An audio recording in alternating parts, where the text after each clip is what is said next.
Accident cases లో ఒక golden hour rule ఉంటుంది. ఏం జరుగుతున్నది? ఒకవేళ యాక్సిడెంట్ అయితే అందరు చూస్తూ ఉంటారు, ఎవరు హెల్ప్ చేయడానికి రావు. ఒకవేళ హెల్ప్ చేస్తే మీకు రివార్డ్ వస్తుంది, తర్వాత ఆ జీవన్ కూడా కాపాడే పరిస్థితి కూడా ఉండొచ్చు.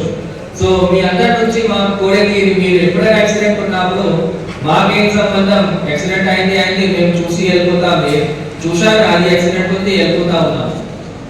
సో జనరల్ గా మనిషి ఏం ఆలోచిస్తారు, ఎందుకు పడాలి దానిలో, మేము షిఫ్ట్ చేస్తే ఫస్ట్ మా టైం పోతుంది, మాకు ఎటు వెళ్ళాల్సింది అటు వెళ్ళాల్సింది, మాకు తర్వాత హాస్పిటల్ వాళ్ళు హెరాస్ చేస్తారు, పోలీస్ వాళ్ళు హెరాస్ చేస్తారు, అందరూ హెరాస్ చేస్తారు. ఎందుకు దీనిలో ఉండడానికి ఏం సంబంధం లేదు, నేను చూశాను అయిపోయింది నేను వెళ్ళిపోతాను. అట్లా కాకుండా మీరు హెల్ప్ చేయండి. ఎప్పుడైనా ఏదైనా యాక్సిడెంట్ ఉన్నప్పుడు వీలైనంత వరకు మీరు హెల్ప్ చేయండి. అక్కడ మాత్రం నుండి పోలీస్ డిపార్ట్మెంట్ నుంచి ఎప్పుడైనా ఏదైనా ఎక్కడైనా హెరాస్మెంట్ ఉండవు, అది నేను మీ అందరికీ హామీ ఇస్తున్నా. సేమ్ మాత్రం నుండి కూడా రివార్డ్స్ మెకానిజం కూడా పెట్టడం జరుగుతుంది. ఎప్పుడైనా మీరు అట్లా హెల్ప్ చేస్తే మాత్రం పోలీస్ డిపార్ట్మెంట్ డిపిఓ పిలిచి మా ఆఫీస్లో పిలిచి మేము రివార్డ్ కూడా మీకు అందరికీ ఇస్తాము. ఓకే, సో వారికి వస్తారు.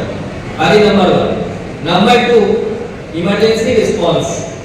ఇప్పుడు ఒక మనిషికి యాక్సిడెంట్ అయినప్పుడు చోట్ ఎక్కడ ఉంది, ఆయనకి ఫ్రాక్చర్ ఎక్కడ ఉంది, స్పైన్ లో ఉందా, నెక్ లో ఉందా, లెగ్ లో ఉందా, గుండెలో ఉందా, ఎక్కడ ఉంది, మనకి దాన్ని బట్టి ఎమర్జెన్సీ రెస్పాన్స్ ఉంటుంది.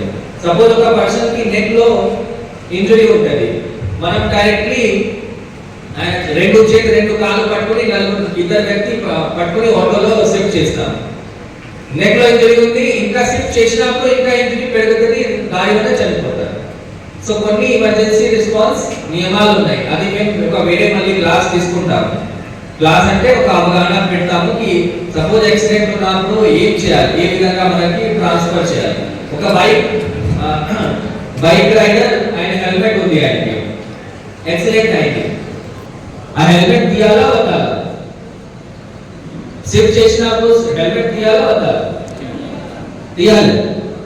తీస్తే అక్కడ ఒక ఇంజరీ ఉంటుంది, అది ఎక్కువ అవుతుంది.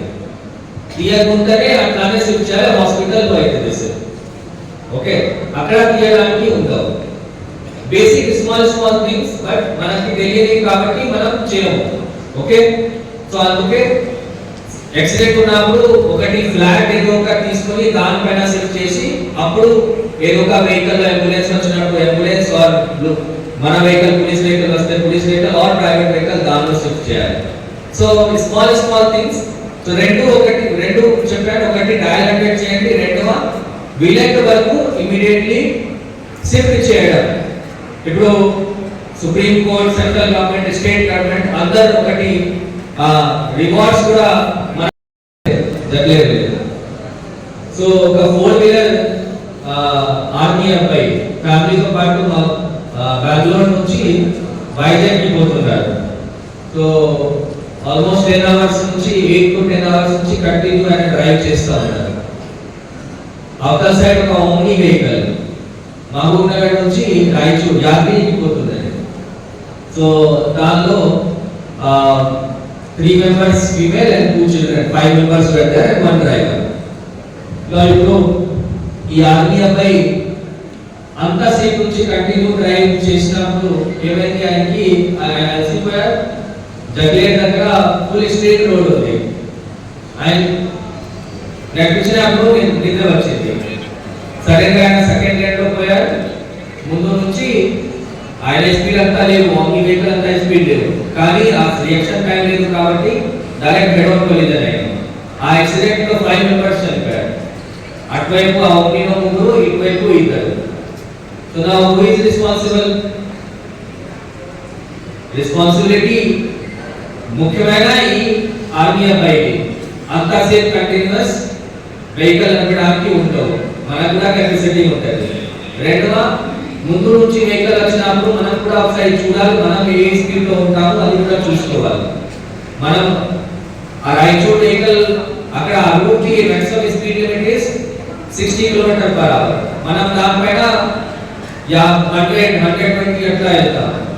అప్పుడు ఎట్లా చేయాల్సిన టైం అవుతుంది లేదు. సో యాక్సిడెంట్ జరిగినప్పుడు ఒకటి వైపు డెఫినెట్లీ తప్పు ఉంటుంది, రెండవ వైపు కూడా మనం ఏదైనా